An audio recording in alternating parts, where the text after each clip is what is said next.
చివరకు మిగిలేది అని ప్రస్తుతం జగన్కి ఒక ఆస్పెక్ట్లో అదృష్టవంతుడు. 40% ఓట్లు ఉన్నాయి, 11 మంది ఎమ్మెల్యేలు ఉన్నారు, ఎమ్మెల్సీలు దాదాపుగా 40 మంది దాకా ఉన్నారు. అదే సందర్భంలో స్థానిక సంస్థలో ఉన్నారు, ఎంపీలు 15 మంది ఉన్నారు. దాన్ని సద్వినియోగం చేసుకోవడం అవసరం. వీళ్ళందరూ మిగిలారు, వీళ్ళని చీల్చి అవతలకి పెట్టుకోవడానికి కూటమి దగ్గర ఖాళీ లేదు. అక్కడ కూటమిలో ఖాళీ లేదు, ఇప్పటికే ఓవర్ఫ్లో ఉంది. కాబట్టి ఈ టైంని సద్వినియోగం చేసుకోవాలి, బాధ్యతాయుతంగా తయారు చేసుకోవాలి. అందరితో ఇంటరాక్షన్స్ చేస్తున్నారు జగన్మోహన్ రెడ్డి, బట్ ఇంకా భయం.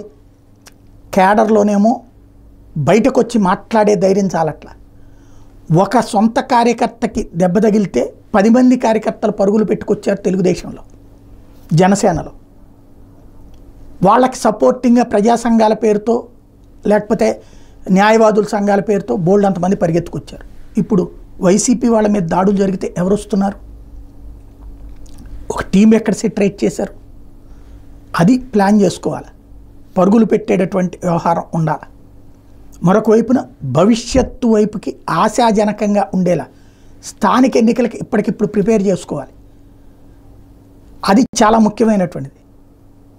అప్పుడు స్థానిక ఎన్నికల్లో కొంత సీట్లు సాధించగలిగితే ఆటోమేటిక్గా ఒక ధైర్యం వస్తుంది, భరోసా వస్తుంది.